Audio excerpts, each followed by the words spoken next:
Good afternoon, everyone. This is Queenie Clem with Queenie's Book Talk and Reviews, and I am your literary ambassador.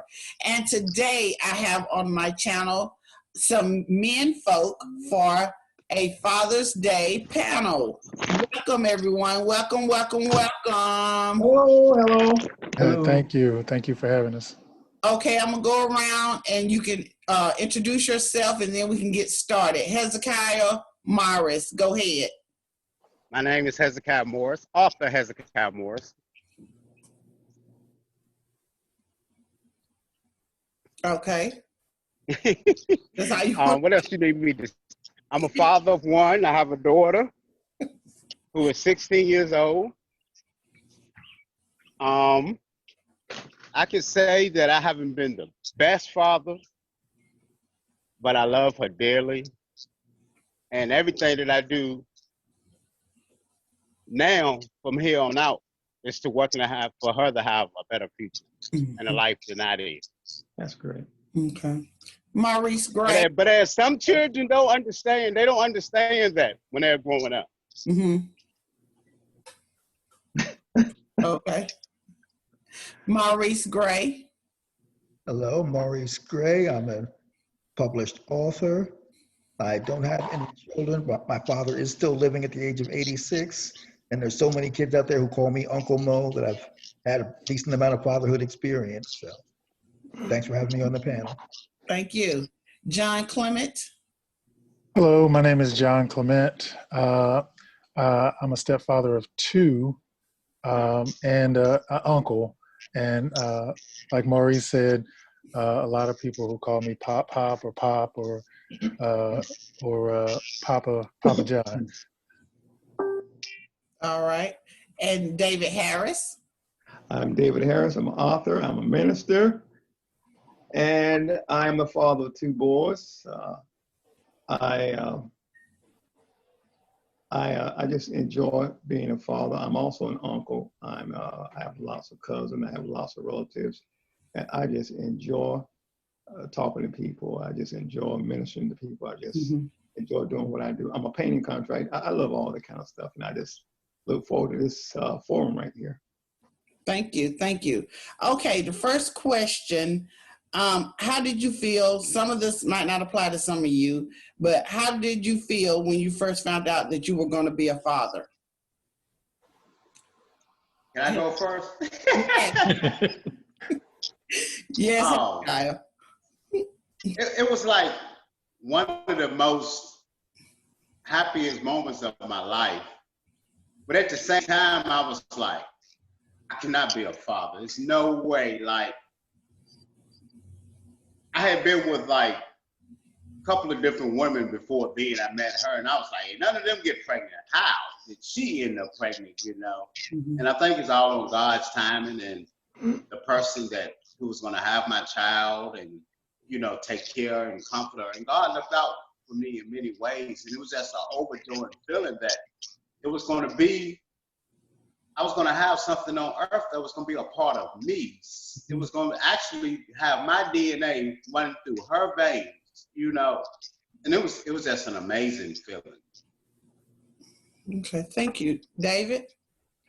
Oh, when I first heard that my wife then was going to have a baby, I thought I was going to leap with joy. I kept saying, just call me daddy, just call me daddy. I was so excited at the young age of 23. I just looked around and I've seen so many men with their little children, riding them on their backs, on their shoulders, swinging around. I said, now it's my time. It was just an amazing, magnificent feeling. It's hard to explain. It really is. All I know is when the baby was born, I got to hold the baby in my arm. I said, this is mine, mine, all mine. I love that baby to death. Okay, thank you.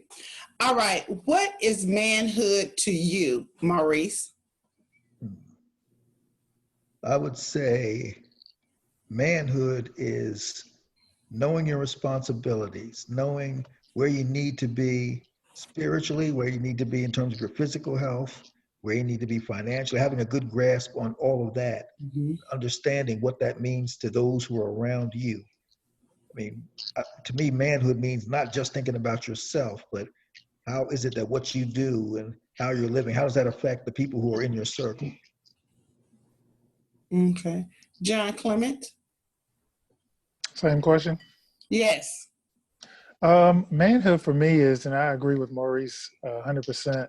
If I were to add anything, it would be being an example to those that, you know, look up to you, you know, the younger generation, whether it's nephews or brothers, cousins that may look up to you. It's just being that example to them of what a man should be, and not repeating the same mistakes that you made, but learning from those mistakes to be better men.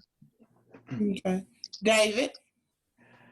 That, to me, is being a stable foundation for your children, physically, emotionally, and spiritually, being their leader, being their guide, being a counselor when they need you, and just being a listener when you need to listen to them. Okay. And Hezekiah? You know, to me, manhood, it took me a long time to really grasp that word, manhood. You know, a lot of years I spent my manhood basically living out my adolescent years from growing up, you know, and not really liking what I was seeing from my manhood idols, the ones that were supposed to show me how to be a man. They showed me all the wrong ways how to be a man. And it took me a long time to really grasp that term, manhood.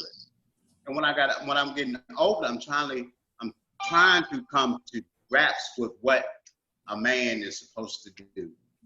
Supposed to be stable, have his own, take care of his kids, be there for them. And you know, a lot of times our past comes back to haunt us because sometimes we look at other people to show us that manhood way of to be a man, but they was wrong on how to be a man. Right. You know, for me to be a man is to find who you are inside of yourself. Mm-hmm. How does God speak into you, into your existence of being a man? What kind of man do he want you to be? And that's my definition of manhood, just striving to be the best man that I can be from day to day. You know, not every day is going to be a good day, but if I can just give 20% of trying to be the best man I can be, that's what I think manhood is. It's to growing up and accepting your responsibilities. Oh, okay. Wow. Why is fathers so important, David? Fathers are important because they are the foundation in the lives of children. Of course, a mother will do it, but they need that strong image. Fathers are protected by nature. They are the warriors when it comes to spirituality because you have people with different religions trying to snatch your children from you. Children need to see that their fathers are stable and solid in Christ Jesus. They also need a stable environment. It doesn't have to be a 5,000 square foot house. It could be a little small 2-bedroom apartment. Mm-hmm. But if it's a stable environment, if it's something where love is, if there's a place where they can have a good meal to eat, not everything that they want, but sometimes, you know, sometimes what they want, but basically what they need. Good clothes on the back. They need that. They need stability. And if fathers do that, you're going to have happy children. Okay. Hezekiah? What does a father mean to me? It means being there for them through the times where they're going through the rough times, the little times. You know, sometimes I reflect because I haven't been in my daughter's life, like talking about her. When she was growing up, I was there. When she was a baby, she was there. But going through her teenage, get to her teenage years and like 10 to teenage years, I wasn't there. I was doing my book thing or traveling. And it took a toll on our relationship because I didn't watch her grow up. And then when I'm seeing this different person, like, oh my gosh, she's transformed. Her mindset has changed. It's not daddy's little girl anymore. She's starting to get what I could say vindictive because daddy has more times to do book stuff than daddy has time for me, or daddy don't want to see me. Mm-hmm. So what I have to try to make her understand is like, look, I love you. I'm trying to set the stage for something for you that's far greater than me. Mm-hmm. And I'm going to do my best. You know, as a teenager, she needs me to be there for her. You know, it's not about writing books. It's not about anything else. It's all about her. You know, and I have to understand that. Sometimes I have to be selfless and stop being selfish with me and give her my time. So being a father is very important in a child's life because that's someone you look up to. That's someone you can tell your friends, like, hey, that's my dad, or that's my mother right there. You know, it's very important that we set an example for our children and them growing up, especially in the world today. Okay. Maurice, why is fathers important? Or why do you think fathers is important? I agree with what's been said. The father is basically will set you a foundation, gives you somebody to watch, somebody to emulate, somebody to show you through his example what it means to be a man. I mean, having my father was something I actually kind of took for granted because I grew up with both my parents. But then as I got older and I made other friends, I talked to people, and I discovered so many of my friends did not have that relationship with their father that I had. I was kind of taking for granted, but, oh yeah, sure, he's here. He's always supposed to be here. And I noticed that my family was very traditional. My parents had agreed they were going to be very, well, stereotypical to a point. He went out and worked. My mom stayed home with me and my sister, and it worked for them. It was something that they made work. And through that, I was able to see the hard work that he put in. He worked 12-hour days. He was a pharmacist. And 12-hour days, 6 days a week. That's a lot. I couldn't understand what that was when I was young, but now that I'm older, I can see how hard he worked and the sacrifices he had to make in terms of not always being around us as much as my mom was.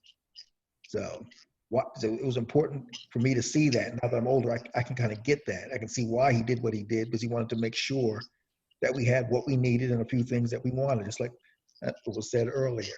So that example, for me personally, that was a good example. So now that I'm pretty much at the age where he was when I was growing up, I can see exactly why he did things the way he did. Mm-hmm. And I make it a point that when I'm putting my name on my books or anything out there, I make sure that I put Maurice M. Gray Jr. on there because I want to make sure people know that there is a Maurice M. Gray Sr. out there. And that's who I take my cues from, basically. I am who I am because of him. All right. John, why are fathers so important? I feel like fathers are so important because, like everyone said, they lay the foundation.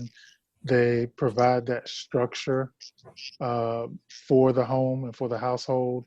You know, I feel like, you know, you hear a lot of times where people celebrate the mothers for Father's Day, and not to discount what a mother does, but a mother can't be a father. And I feel like there are things that only a father can provide for his children, for his family. And I think, you know, when that, you know, is not there, there's something missing. Yeah, it can survive. I grew up and was raised by a single parent, and had a stepfather who showed me things that my mother couldn't show me. So I think that fathers are important because they provide that structure, they provide that foundation, like others said, and just give you those basic and necessary tools that you need to be a successful and you know, productive citizen. All right, thank you. What do you enjoy most about being a father or Uncle Maurice? Well, for me, see, I think that for me, I think the thing I enjoy the most is, since I obviously can't be around all day, every day, I enjoy my chances to visit with any of my nieces, nephews, whatever you want to call them. It's always a pleasure for me to be able to visit, especially if I get a chance to go out of state and visit. I remember 2-3 years ago, I finally had the chance to get out to Chicago and visit an old friend of mine. I hadn't been able to get to see him in quite a while. And between visits, like he'd been married for a while, but then by the time I was able to get to him, he and his wife had I had 3 children. So I finally got to meet these 2 nieces and this new nephew. And that was a unique experience for me. Because first they're kind of like, who's this guy? But by the time I was there for about a week, by the time I left, they're like, don't go. That was the fun part. Because while I was there, I made sure I was like, let me see what I can do to take the heat off of them. Because these are 3 children under the age of 5. I know these are some older parents. So I try to do my best to look, you guys, to get some rest, to let me deal with them for a minute. So I got to know them just by taking care of them while the parents took a break to do whatever it was that they needed to do. So for me, getting a chance to spend the time with these children who are in my circle for whatever reason, that's always the fun part. I get to see what their personalities are like, see what I can do to be a good influence. It also helps me to make sure that I'm staying on my P's and Q's. I'm like, okay, I cannot do anything that would cause them to do something wrong. Like say, what if I was having a bad day or something? And I said a word I shouldn't say. Then these kids are repeating that word around their parents, and they're like, "Where'd they learn that, Uncle Mo?" I don't want to be that guy. So it helps me. I'm around children like that. Be on my best behavior. Do not teach them any bad behaviors. All right, John.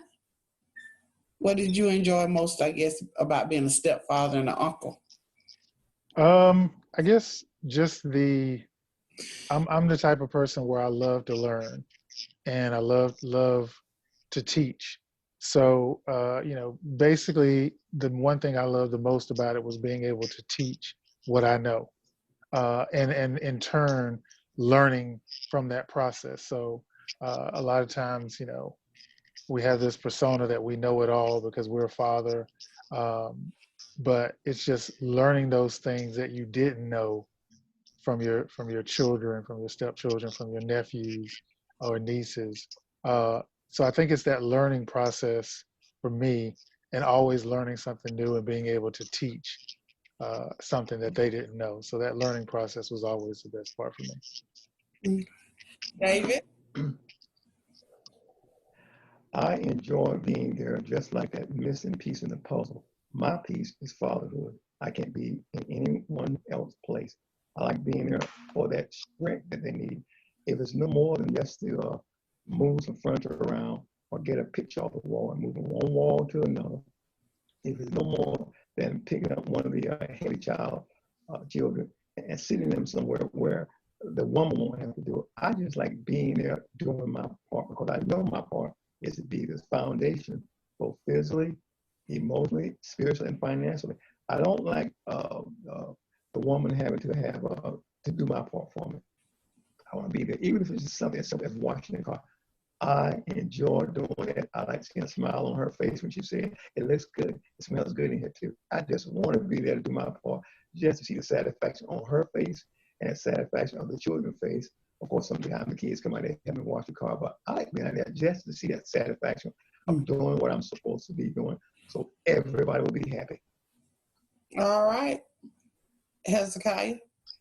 Oh man, just for them to see that smile on your face and like, okay, that's my daddy. I love you. And that's to spread your love to all your nieces and nephews and let them know, give them something little different than what their father or mother is giving them, showing them a different kind of love, that's just coming together and having a good time with them and just getting to know them, because they're going to carry on your legacy regardless if we know it or not. Just to have a part of that life. So when they get them, they're like, oh, my uncle told me this, or my uncle told me this, or daddy told me this, or daddy told me that, and just being that love. I love it when you just pop up out of nowhere and they see that smile on your face and they get regretted because they know you're going to do something funny or something to get them going, that they're not really used to when daddy's at home.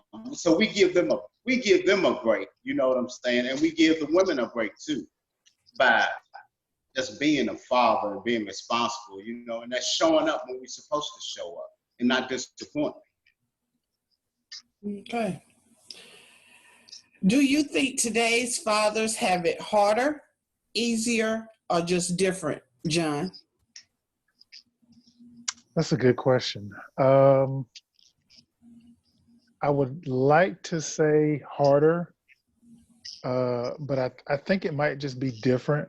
I think, you know, being a father, you know, in the 80s or the 90s or even the early 2000s, they were faced with challenges that were, you know, probably just as difficult as the challenges that fathers face today. Um, you know, I always think about the scripture that talks about, you know, the children being weaker and wiser, you know, and, you know, I feel like they're more susceptible now to more things, you know, with the internet and social media. I think there's a lot more available to them, which makes it a little bit more difficult for parents, um, especially fathers. But I feel like it's just a different type of challenges that fathers face now, and um, you know, I guess it boils down to, you know, communicating with your children, making sure that you're in tune with um, what they do, what they see, what they listen to, and who they interact with. So I think it's just a different type of challenges, but still, I think they still can be, you know, challenges that can be overcame. Okay. Hezekiah, the same question. It's indifferent. Because I could say Yeah. through the years, us as children, we seen the hard work that our dads and mothers put into, and we promised that we never was going to work that hard. So we come up with stuff like the internet and social media, and then we had the drug errors that come through. And we made things so much accessible and easier that now it's kind of gotten to where we have to learn how to teach our kids differently and how to accept that they are going to be totally different than what our parents raised us, because that's what society wanted, that's what we want. And many times we miss the fact that, okay, we got social media and Facebook, but it's still that one-on-one contact with your daughter that makes it so much more intimate. See, what we lost is the intimacy. And trying to get that intimacy back, because I'm not in my daughter lives 2 states from me.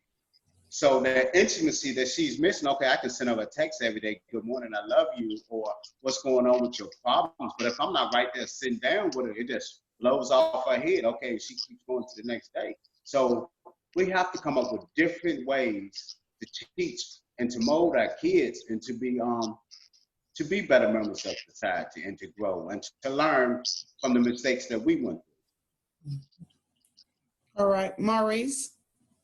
I would say different, just based on my experiences growing up with my dad and seeing what the friends of mine who are fathers, what they're dealing with now. So when I was coming up, my dad could say, because I told you to, and that would be the end of it. You pretty much are going to do it. You can't say that to today's kids. Try it. They're going to do what you do, not what you say. Nowadays, you really have to break stuff down. Nowadays, you can't just tell them because I told you to, and that's why, and that's all there is to it. They need to know. And with today's situations, just like what Hezekiah was saying, with social media and the internet, with things being so accessible, we can't not explain things. So if you're telling a child not to do something or to do this or whatever, you have to be ready to take the time out to explain why it's not a good idea, why you shouldn't be doing this or why you need to be doing that. You break it down for them, because if you don't explain it to them as to why it is that you're telling them this, they're going to go either Google it or they're going to talk to their friends who don't know any more than they do. They're going to get some bad information about whatever it is that you're talking about. So nowadays it is definitely different, because you have to explain everything. No more. You can't even go by do as I say and not as I do, because that's not going to work. They're not going to do it. They're going to do exactly what they see you doing. So if they see you doing it, you best be ready to explain why you're doing it. If it's something you don't want them doing, you need to explain why it is. It's not a good idea for them and why you're doing it. If it isn't a good idea for any of you, then you might want to consider making a change, because they're going to call you on it. Right. That's something that never happened back in the day. And now it is definitely different. The kids want to know more, and they will call you out. those, for the most part, they'll stay respectful about, but they will call you out about stuff. You have to be ready for that. Yes. David? Yes, I would say definitely different. And because we're bombarded with the media, the internet, and all these things come from different angles. When I was coming up, we had only 3 television channels. Now we have literally hundreds. And you couldn't pick up a smartphone or any kind of device in order to take out. You had to go out there. We went out on family outings a lot more. And of course, my son and I, we go out a lot. We go to church together.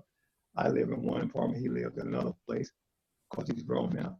But I go to his house and we go to church together. And we still pray together. And it's been that way ever since he was old enough to walk. We always did things together. So it's a lot different. He has a phone. And if it wasn't for him, I probably wouldn't be talking to you today because I had so much junk in here that my app, my phone was filled. It said, you need to clean it out. I didn't know how to do it. So he told me how to do it. And that's how come I couldn't talk to you the other day because it's full of junk. He told me how to clean it. I did it. And here I am. I'm a little late, but I got it. Mm-hmm. It's different. Back when I was coming up, we didn't have these things. We had a regular telephone and it was rotary dial, if you remember that. That's just how it was. So much has changed. It's so different. It just, even when it comes to mailing letters, I'm old fashioned. I would rather write a letter. I would rather send a postcard than send a message. I'm personal, and I think it's intimate. If I was writing, say, my sister or one of my female cousins, I'd say, this is David, love David. That's how I always sign my letter. That's how I am. It is changed. Nowadays, it's instant, like microwave. So it has changed, but the principle is basically the same. It's just the way of doing it has changed. Mm-hmm. What did or are you teaching your children about life? Hezekiah? Wow, good question. Well, for me, it's just learning from your mistakes and growing from your mistakes. With me, my child has been through a lot with me since the time, because I had her when I was, like David said, I had her when I was 23. So I was still running, still part of the streets. I wasn't ready to settle down, ready to be that father figure. And so I had to learn from my mistakes. I had to learn from all my shortcomings and downfalls. But I always try to instill in her to have hope.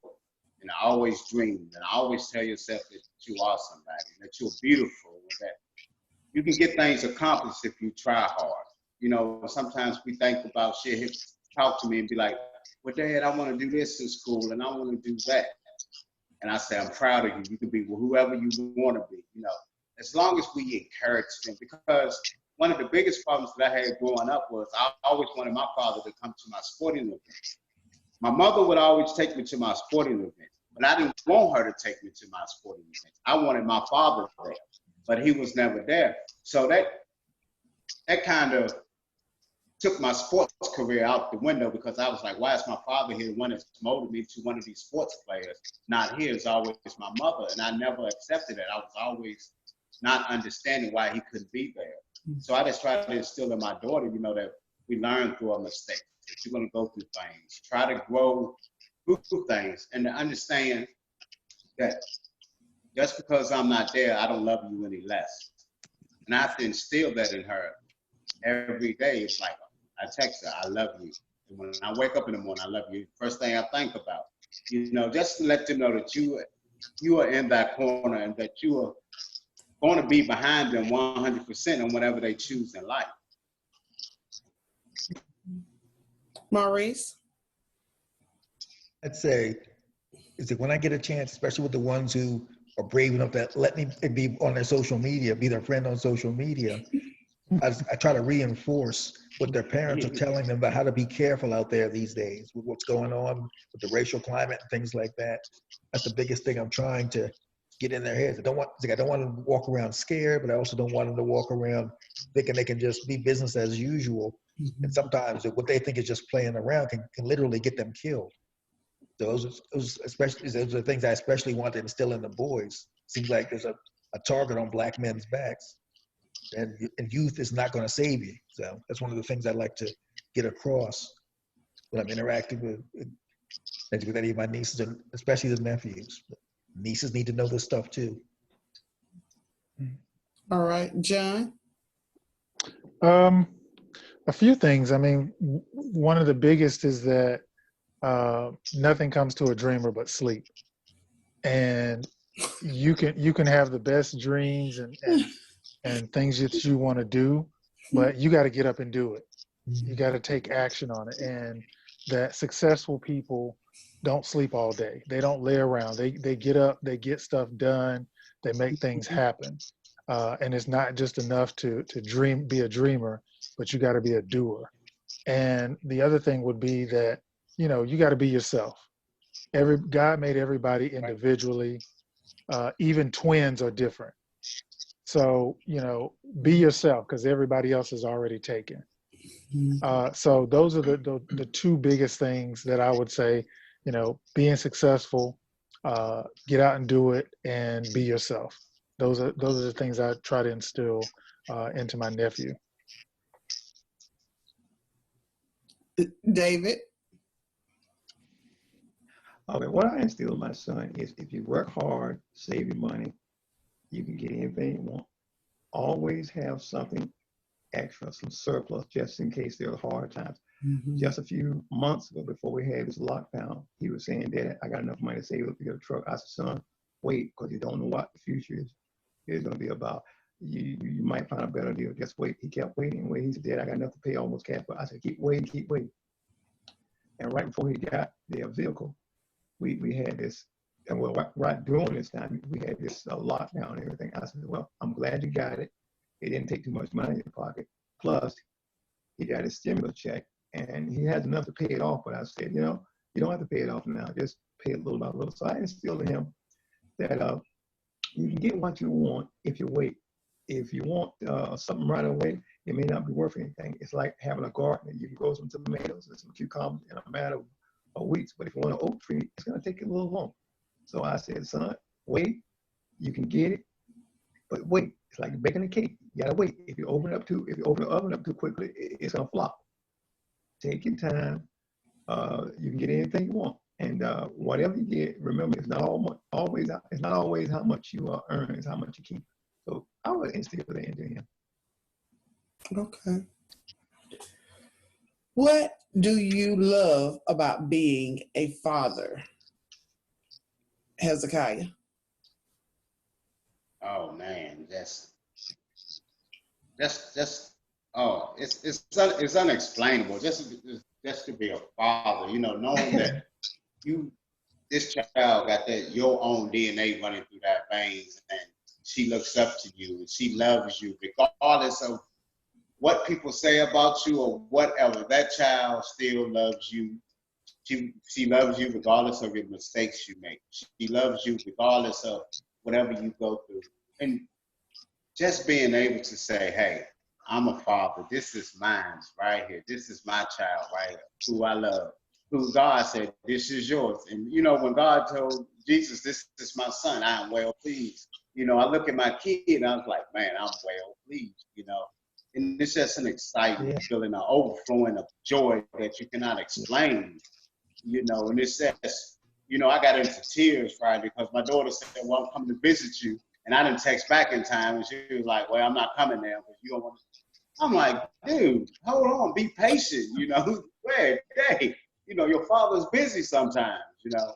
But it's such a wonderful feeling that I get. It's an overjoyed feeling. David? Mm-hmm. I tell you, it's like a child going to a candy store. It's like going in and finding your favorite toy. And I tell you, such a blessing to me when sometimes he walks up to me for no reason and just shakes my hand, give me a hug, or he'll go to the refrigerator and bring me something to eat. I just love being there and seeing a reflection of myself in him. And I love the fact that others who were part of his upbringing in school, some of his teachers said to me, you got a good son. I can tell that you raised him right. And I tell you, I wish I had a whole classroom like that. I've had several teachers tell me that. I've had some folks at the library tell me. I love seeing that what I did for him, and I could have done a better job. I'm seeing it come back. And, you know, he may not be a millionaire, but the fact that he's my son, And he's a reflection of the good things that I taught, about God being a hardworking man, saving his money and doing right. I'm seeing that come right back. And I said, that's better than money in the bank. And I like that. Mm-hmm. What do you feel is your role as a father or a stepfather, John, or uncle? To be that example, Mm-hmm. to be that positive example. I think that's probably the most important thing is, like Maurice said earlier, let them, it's more about what you do than what you say. And they need to see what you do and the example that you live, because that's what they're going to emulate. And like you said, if you're not living it but you're saying it, they're going to call you on it. Well, you're not doing that. Why are you telling me to do that? So it's being that example, being that positive example for them, so that they can then be an example to somebody else in the future. Okay. Maurice? And for me, like I mentioned earlier, it's basically my role is to reinforce what the parents are what they're telling them, give the parents a break like as needed, and kind of supplement what the parents are doing. Because sometimes there's things that they might not feel completely comfortable coming to their parents with. Maybe they'll talk to me about it. Mm-hmm. So I make sure I'm ready for that. Even if it's something that might throw me, I'm like, oh, I'm not ready to talk about this. But that's something I want to be ready for. You got to be ready for anything when you're around children. You don't know what's going to come out of their mouths, what they're thinking about, what they're going to ask you about. And I would rather not say, okay, we'll have to Google this because I have no idea what you're talking about. I at least want to have some kind of something I can offer them off the top of my head before we have to go looking things up. So basically, to reinforce what the parents are doing with them, and the backup, and basically supplement what the parents are doing. That's by being that extra person that they can bring stuff to if they need to. Okay. Hezekiah? For guidance, support, being that backbone, giving them a push when they need it, an extra hand, belief from their mothers at times. Just a lot of moral support. Mm-hmm. In this world today, they need a lot of moral support, a lot of why this, a lot of questions need to be answered, and a lot of I's and T's need to be dotted and crossed because of what we're going through right now, and they don't truly understand. And we have to help them, and we have to talk to them. We have to sit down with them and let them know what's really going on. Why are we treated this way? Why is this and why is that? So we have to be that moral supporter for them and to push them along. Okay. David? I agree with Hezekiah. Just being there, just being that backbone of stability, being that moral compass, being a spiritual compass, sometimes financial help, because sometimes you have a son or daughter or niece that needs money. I would rather for them to come to me or my other brother than they ask a stranger. So if they call and say, Uncle David, could you save me some money kind of behind my rent? I said, how soon you need? Well, I need a few days. I said, well, I'll just wire it to you. And it's there. I like being there as their support when they need me. I don't want to intrude and keep saying, do you need this, do you need this? But I want them to contact me or maybe my other brother and say that I need some help. And they can come to us. I like being there for them, just in case they need us. That way they don't have outside family. And I have other brothers who they help my nieces and nephews and my son, just in case I can't help them or maybe I'm financially strapped. But since sometimes, my niece call me or my son said, Dad, I need X amount of dollars, I can be there for them because I always keep a little stuff and could be for them. So I like that. And I hope it continues, and I hope that I have keep a clear conscience and a level head, so that whenever my son or my niece or nephew call me, I can come there either by car, or wire them money, or whatever it is needs to be around the house. I always there for them. Just to add to that, I think it's also knowing when to be that strong hand versus when to be that listening ear. Because I think as fathers or father figures, you know, us growing up, our father was always that disciplinarian. So it's learning now, okay, when do I need to be that disciplinarian? When do I need to have that strong hand? Versus when do I just need to listen and hear what they're saying and not always try to beat them? You know, it's just, you know, listening to them, hearing what they say, hear their heart. So I think that's a big part of it as well. Okay. This is the last question, and it is, what was the fondest memories of your father? Hezekiah? This is so funny. But I used to have a saying when I used to come home and I want to party for the night. I come home and be like, let's get this party started right. You know, and I be wanting to go to the store or whatever. So I get home, my daughter, she's maybe about 3 or 4 years old. She's like, Daddy said, let's get this party started right. I'm like, oh my goodness, you know. And it was so funny the way she said it. And it was just like, okay, that's my kid. I have to watch what I say around her.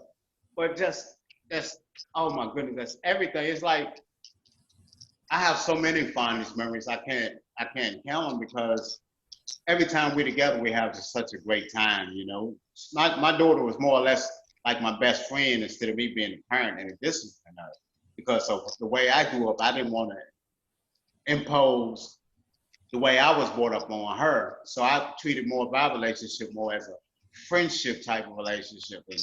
And it was just a blessing. And her mom was more of a disciplinary, you know. So whenever something happens, she'll come to me. So one of my fondest memories is just every time we're together, it's a memory that I hold true to my heart because, you know, we're here today and gone tomorrow. So one of my fondest memories is that time when I come in the house and she's like, Daddy, let's get this party started right. And I was like, okay, that's my boy. Hezekiah, did you hear my question? I said, what was the fondest memory of your father? Thank you for that, though. No, I'm so sorry. That's okay. Well, we used to play basketball all the time. And I know I was better than my daddy. I know I was better than him. But for some reason, he would always cheat when we played basketball. So I come in the house that night and I tell him, that morning, I said, come on, let's go. I'm ready for you now. You know, he's left-handed. You know, basketball players are left-handed. It's hard to beat them. Now, I'm really good now. I can jump up off the gym. I can touch the rim and everything. He can't because he's short. Well, lo and behold, we go outside to the basketball court, and I'm putting a whipping on him, you know. And then all of a sudden, he's coming back, and he wins by 1 point. And I'm so disappointed. I'm like, he said, you know what? See, you never should try the old man again. But that was one of my fondest memories because, you know, I know I'm better than him. I got all the talent. I'm athletic. And I was at the peak of my basketball career. And he still took me outside and taught me a lesson, you know. That was one of my fondest memories like that right there. Okay. David? One of my fondest memories was when we used to have cookouts. We were brought on a farm and we had a big old black pot where my dad would cook fish in sometime, normally in the year. And he would cook that fish in there. And what he would do was, when it was done, he'd put it on a plate. And everybody would have their individual plate. And he'd put that hot sauce on. And he'd say, y'all eat good because y'all work good this year. So eat and enjoy and just eat all you want. I mean, I think that sometimes it almost brings tears to my eyes. You know, my father, he has over 25 years ago, but every time I have a cookout, or sees my cooking, I think about the time my daddy and I and my other brother, we had these cookouts. And I tell you, we had a big cookout. I mean, it was just a fish sometimes. We had chicken, and sometimes we have a big old hog up there. And he turned that hog over, and you would smell that barbecue all over the neighborhood, and the neighbors would come over, and he'd be putting all that vinegar and hot sauce and the homemade stuff. And I think about that, and I said, oh, I had it made, because I tell you, we should be pig out. We could cook. I remember it was just like yesterday. I really enjoy those cookouts. All right. John? My most fondest memory is really weird. It was with my stepdad, and he drove a Grand Prix. And there were two parts of that I remember. One of them, which I said is really weird, but he would drive that Grand Prix to the ticket place. And so he would pull ball tickets, but he would let me pick the teams or pick the tickets. And I thought that was just such a big deal that I got to help him pick the team, especially if he won. But that was for me a big deal to be able to go with him to the ticket place, pull ball tickets.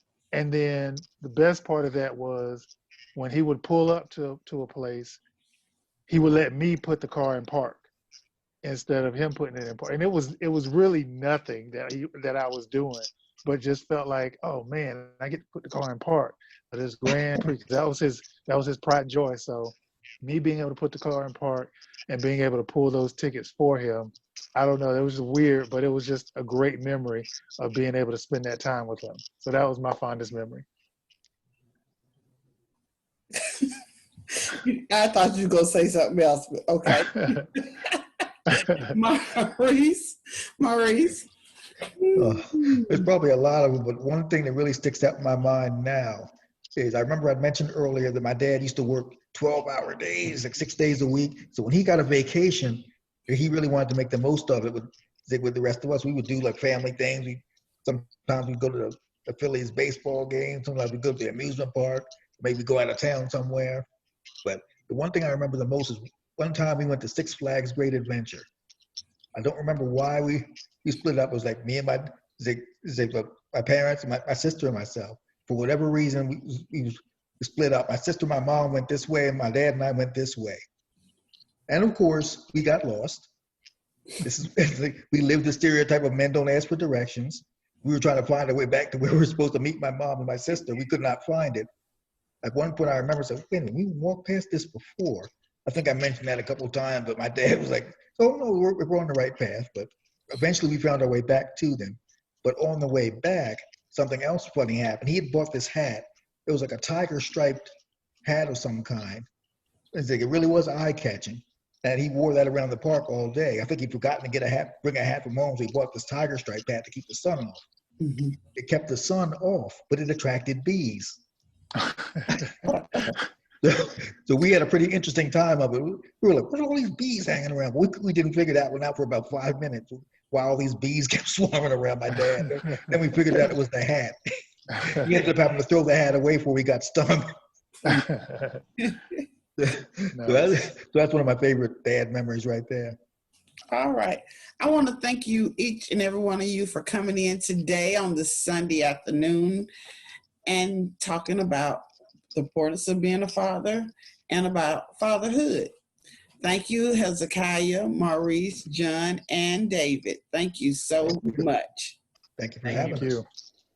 Is there anything anybody else want to say before we close? Happy Father's Day. Happy Father's Day. Happy Father's Day. Happy Father's Day. Oh, I was going to say that at the end. Okay. Well, this is Queenie Clem with Queenie's Book Talk and Reviews. Happy reading and happy Father's Day. Hey.